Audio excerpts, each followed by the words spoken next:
Hi, thank you for being here today. I stand before you not as a perfect person, though for years perfection was the goal, but as a human tapestry woven from the threads of joy, pain, loss, resilience, and triumph. My story is one of transformation, of raising my frequency even when the notes of life seem unbearably discordant. As a young girl, I would find solace within the rim of music.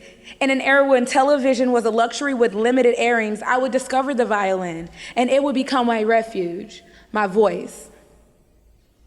The sweet resonating notes were the friends who understood me, the pathway to mentors who would guide me, and the sanctuary that would comfort me amidst life's storms. However, the notes of life weren't always harmonious, and at the age of 5, my parents moved us to Kansas City.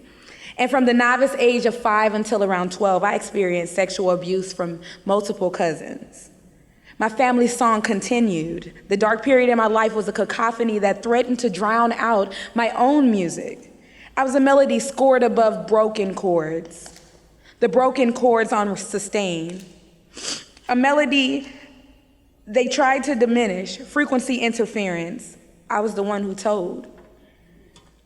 6 months in prison for one of them, and decades of shame and questioning whether or not I had a please rape me sign on my forehead, or maybe my name in the trauma database that read she won't tell for me. Within the music I'd escaped, my melody continued, determined to persevere.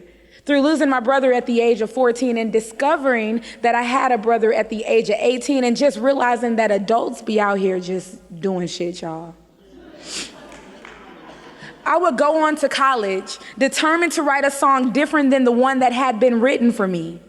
And getting it wrong, girl meets guy, guy makes her feel loved, girl gives him her all, and ends up more broken. Girl gets pregnant, girl doesn't have a baby. Girl suffers quietly to save herself more shame. My melody over broken chords continued, and during my junior year, I would lose my grandmother. And 6 months later, at the start of my senior year, my mother would join her. Grief was seemingly on repeat, living rent-free for years. And during that time, I would become a mother. I remember having my daughter on January 14th and beginning college classes to finish my senior year on January 19th from the hospital bed.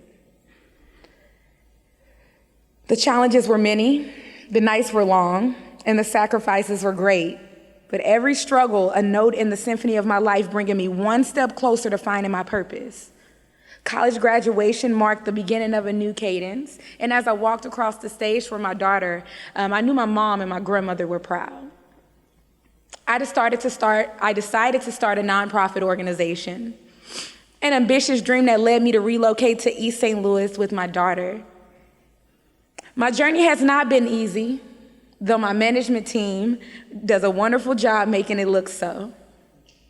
When I saw home invasion and gunshots, you saw fall festivals and string concerts. When I fought to get my daughter back after letting her dad take her, you saw Teacher of the Year. When I saw homelessness, self-doubt, financial hardship, abandonment, and 7 months away from my daughters, you saw St. Louis Visionary.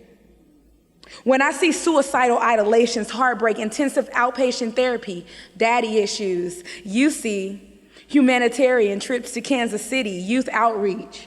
That's what she said.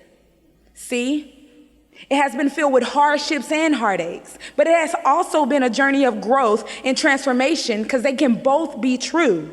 Both can exist at the same time. One has carried me from the shadows of abuse to the spotlight of advocacy, from the depths of despair to the heights of hope. I realized I alone had the power to change my life, to raise my frequency. I could choose to let the hardships define me, or I could choose to rise above them. Through therapy, I am learning to establish boundaries, to value myself and what I bring, to assert my worth. I have realized that I deserve respect, love, and kindness, not just from others, but from myself. I learned that I was not just a survivor, but a warrior.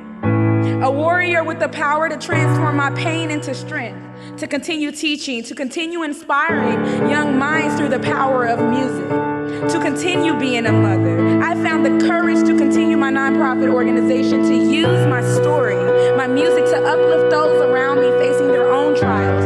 I stand before you today as a testament to the power of resilience, a living proof that no matter how dark the night, the dawn will always break. I am a woman who has faced the darkest storms, yet I am a woman who has learned to dance in the rain. My journey has taught me that our lives are not determined by the trials we face, but how we rise above them, that we have the power to transform our lives, to raise our frequency, to create a symphony of resilience, of strength, of hope. So let us raise our frequencies. Let us turn our trials into triumphs, our hardships into hope. Let us create a symphony of resilience, a symphony of strength, a symphony of hope.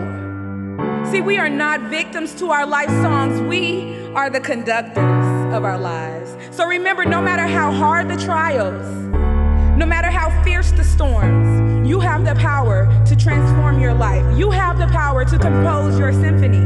You have the power to raise your frequency.